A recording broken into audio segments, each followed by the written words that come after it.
Today we're in Franklin County, visiting with our guest, Dr. Scotty Green from the Franklin Veterinarian Clinic.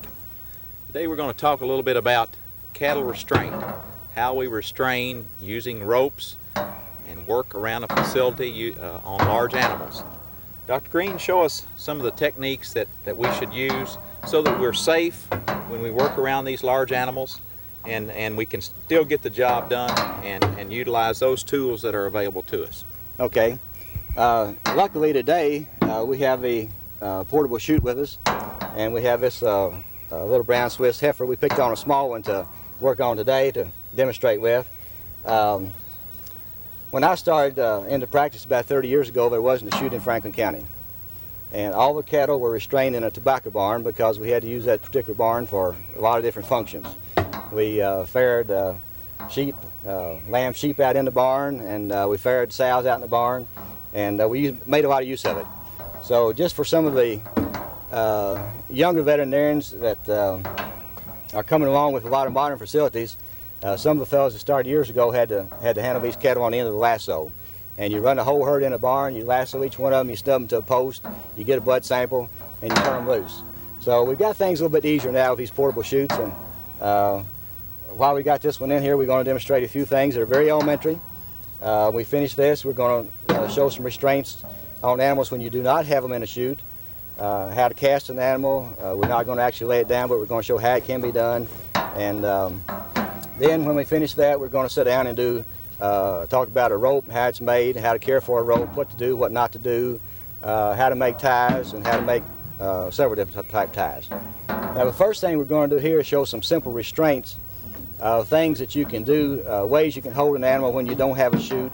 And one of them on a smaller calf is you can simply get the calf by the ear between your hand and your thumb without applying a great deal of pressure. You don't want to damage the ear cartilage. And the second way is to get the animal under the jaw. You can bring the head around to you this way, and you pretty well got the animal held.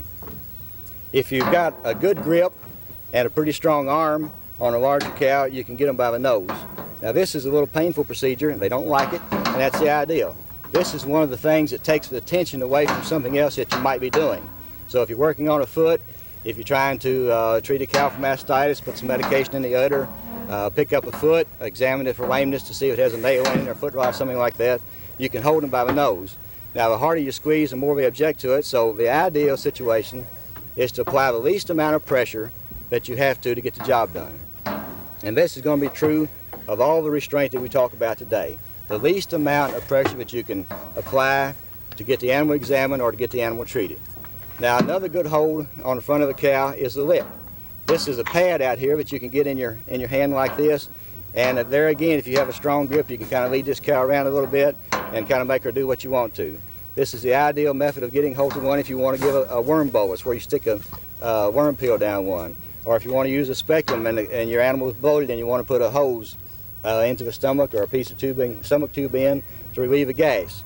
If they're a little bigger than this and you need to, you can take two hands. They've got two sides, they've got two lips, you've got two hands, and by applying pressure here, you can kind of lead the animal around and do a lot of things to them that you don't need a halter or nose tongs or things like that in order to handle the animal. Okay, now we have showed you the rather simple methods of restraint. If we need to get the animal held a little firmer than you can do by hand, you need a halter. This is a new halter, and therefore it's not going to work real well. Halters and lassos and shoes are all about alike. They're not good till you break them in, and they have to be about halfway worn out. Now, I know this seems elementary, but I've handed this halter or a halter to enough people to tell you that everyone does not know how to put on a halter. So I'm going to demonstrate at least one way to put on a halter. It doesn't make any difference how far you make the bottom loop. That's exaggerated, but it doesn't make any difference. The point is you need to have a part to go over the ears first and to adjust it below the eyes, and this part can be as big as you want to because all you have to do to fit this halter is to pull on this. Okay? Now, it's very important that the halter be adjusted under the eyes like this and pulled up tightly. The reason for that being, if you do not do this and you put the halter on too loose and it's down here and you tie this heifer to a post or something and she pulls back real hard, This rope can get down over the nostrils, and when you finish delivering a calf or doing something where you're not able to watch this animal breathe all the time, you end up with a dead cow on your hands, and you haven't accomplished a great deal. Okay, now, Doc, if we were looking at this halter just holding it up, how would we know which end to put over top of her head? Okay, we're going to do it again because the part that slides last goes under the chin. That's the thing to remember. The part that slides last goes under the chin. Now, the other thing I want to emphasize in putting on a halter, I was standing pretty close, but if this was a grown cow and she stuck her head out here a little further and swung it to the left real hard, she could knock me over against this tree. And the other thing that they can do is they can step forward and they can get a neck out about this far, and they can take that neck down and make a swoop with it and knock you to either side. So it's rather important to stand back at a little bit of a distance when you're putting this halter on to keep from getting hurt. So you can stand back and get on your tiptoes and reach over here like this, but just over the ears first. Let this dangle down under the chin and then draw it up like so. What we want to do now is bring this heifer's head around to the side. And one thing I would like to caution you about is you can pull this rope just as hard this way as you can wrapping your hand around it. And although this heifer is in the chute and you're very likely not going to get hurt under these circumstances, this gets to be a real bad habit. And since habits are hard to break, let me advise you not to wrap a rope around your hand, please. Okay, now what we're going to do is we're going to tie this heifer's head back, and I find that a lot of people have a tendency to put the rope this way. But when you do, you just have a direct pull, and you have no leverage whatsoever. So let me caution you to not fight with it when you're doing this, but just go ahead and put the rope around this way because it's plenty long to do that with. Here you've got a half hitch already. It solves all the problem. Let me just let this come right down here. You pull her head around here, and you come around the second time, and you make a slip knot. Now the reason for the second time is it takes all the pressure off of the rope, and consequently when you get ready to untie your knot, it's no problem to untie the knot. But if you don't go the second time, and she fights it, and she pulls your knot up tight, not in this particular type rope, but in some ropes, it makes a knot that's awfully hard to get loose. So this is a slip knot, it's easy to undo, and this is a feature of all the knots that we'll talk about today. They're easy to tie, they stay tied, and they're easy to untie. Okay? Let's do this again. There's another way you can do that. If you're going around a post or something, for example, you can go this far, go under the rope, and back around, which puts all the pressure on the rope here. Has nothing to do with your knot. Tie you a simple slip knot, you go over the rope, and slide this back up through here. Now, that's a slip knot. Now, if you're going to keep this heifer tied some little time, and they have a tendency to chew on the rope and pull on the end of this, it's very easy to get this rope untied. So horses can do it, and calves can do it too. So a lot of times if you tie this and you want to make sure it stays tied, you want to drop this end of the rope down through here, through your loop. That doesn't make it easy to untie. You no longer have a slip knot. But you've got a knot that when they pull on it, at least they don't untie themselves and go walking off someplace. Okay, Dr. Green, now that we have the animal restrained around in that position, what are some things that we might use that restraint to do to that animal? Okay. If we were going to dehorn, for example, and we wanted to put a block in here before we dehorn, we could have the animal positioned in this position, because whoever's going to help do the dehorning will be standing about where you are and putting the dehorners on. If we had a case of pink eye we wanted to treat, we could have the animal's head pulled this way and raise this eyelid up and dust the powder in here or spray it. Or if we wanted to inject the eye with an antibiotic, we could do it with the animal in this position. If we want to do the other eye, we take the head around to the other side, tie it on that side, and then do the other. Is it necessary to have an animal restrained like that to put in, say, ear tags or implants or things like that? No. As a matter of fact, the way we started with no halter, no nose lead or anything else, you can tattoo your calves, you can implant the calves. Now they're going to jump around. You can put in fly tags, it's very easy to do, but on your implants, you'll probably do a better job if you have your animal restrained, because when you put the needle under here, they do a lot of jumping around, and if you don't put your implant in right, you might as well not put your implant in at all. Dr. Green, what about using other halters on large animals? Okay, I want to show you what's called the Wyoming halter.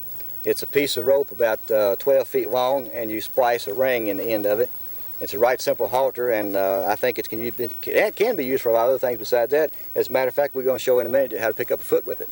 But this is made by, or this halter is put on simply by going around the neck, coming up here by the jaw, going under the chin, back through here a second time, and you've got a Wyoming halter. So you could almost just use a straight piece of rope with a ring in it. A piece of rope with a ring in it is called a Wyoming halter. Okay? Now, if you just had a lariat rope, for example, a lasso around this animal's neck, say you caught it out in the field and you had a lasso like this, you can make a temporary halter by just going under the rope, coming back over the nose, and making a loop like this. Now, that's a temporary halter. Now, to pick up a foot, all you need is a rope with a ring in it or a rope with a loop in the end of it. You need to go around the leg this way. Unless you're a lot luckier than I am, I've never been able to get a cow to pick her foot up and set it in my rope. So I usually have to take the rope apart and go around the foot with it. I probably would rather not use this ring, but since I've got it to demonstrate with, I'm going to. Now, the purpose of this would be to either examine the foot for lameness or to pick this foot up if you were going to infuse the udder or do something or treat a wound or anything else that you were going to do to the animal to keep the animal from kicking. The other thing I'd like to emphasize is whenever you're treating an animal, treat on the opposite side of where the animal is injured, because if they're going to kick at all, they'll usually kick on the side that they're injured on. Okay? This loop is put around the leg. It's put up over the back. It's brought up over the back, and the leg is picked up to the sole, and your rope is wrapped around the foot, and this allows you a chance to, if she doesn't lay down on you, even if she does, it allows you a chance to examine the foot. A lot of times these animals will step on a steeple where you have a new fence built, or step on a nail, or a piece of number 9 wire, or they may have a lesion between their toes that we call foot rot.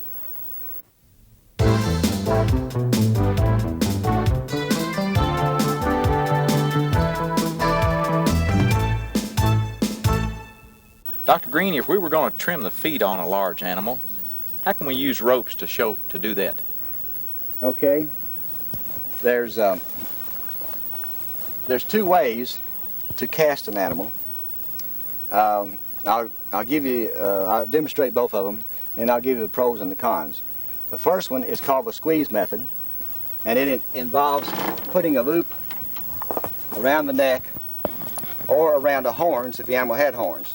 Now, it's very essential that this knot that's tied here be a bowline, B-O-W-L-I-N-E, bowline or bowline, because it's the only knot that I can tell you that you can use that will not slip. We're going to show you how to tie it a simple way. You make a simple slip knot. You slide this end through it, the end through it, and the secret to it is you make sure that this rope comes to the opposite side. Now, that is a bowline. As you can see, both of these loops come out at the same place with the loop around this way. That knot will not slip up. You want to make it loose enough that it doesn't choke the animal. Then you feed the rope over the animal's back and under the belly and back up through here. Now, what we have just done is we have made a half hitch, like so. We do the same thing again.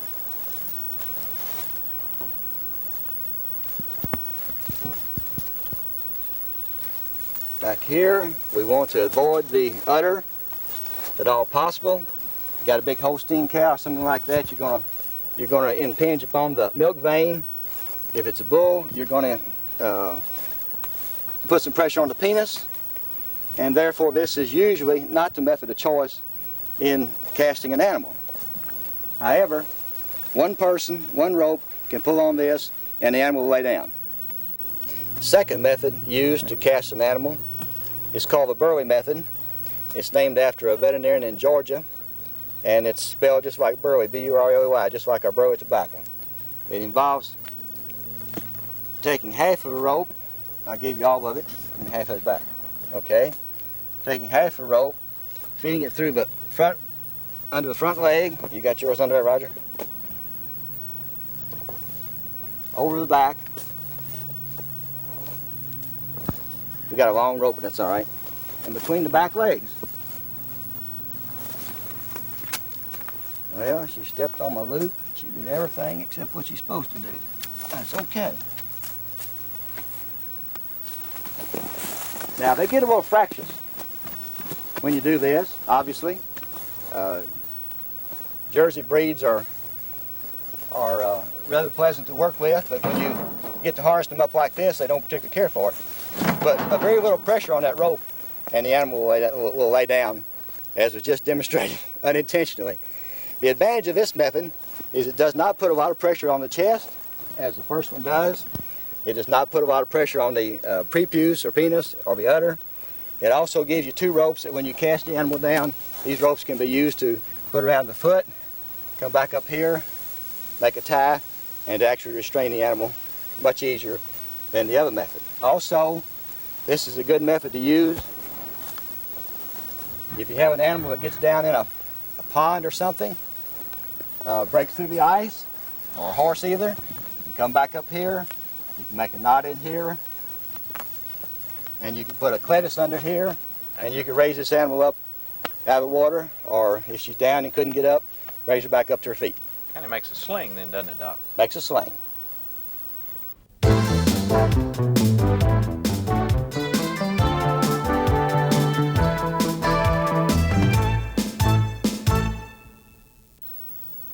Okay, another knot that is real useful on the farm is called a clove hitch. And the clove hitch is made by turning this rope over on top and making the loop this way.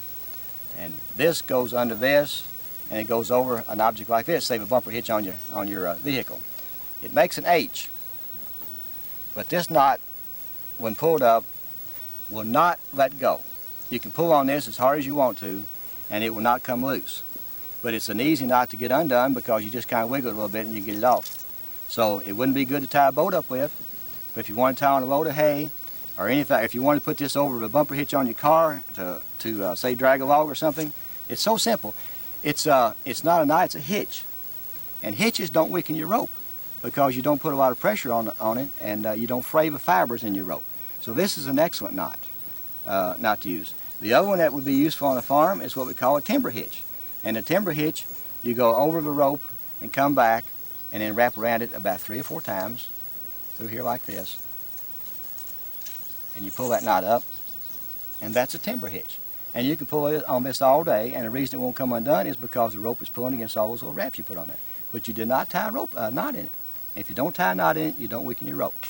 So there's 2 knots that are very useful on the farm that are easy to untie, they're easy to tie, and they'll do the job.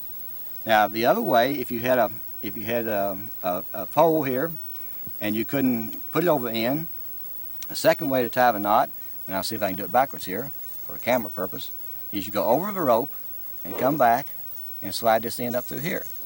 Now you've got the same knot again. It's a clove hitch, and it's a very useful knot. Now the other knot I want to show, some of these are 6 basic knots that tenderfoot scouts have to know before they can become a tenderfoot. This is called a half hitch, and you come through here. We put a half hitch on the cow a while ago. You come through here, and you come through here a second time. You've got 2 half hitches, and 2 half hitches makes an excellent knot. You pull it up like this. Now there are improvements on that.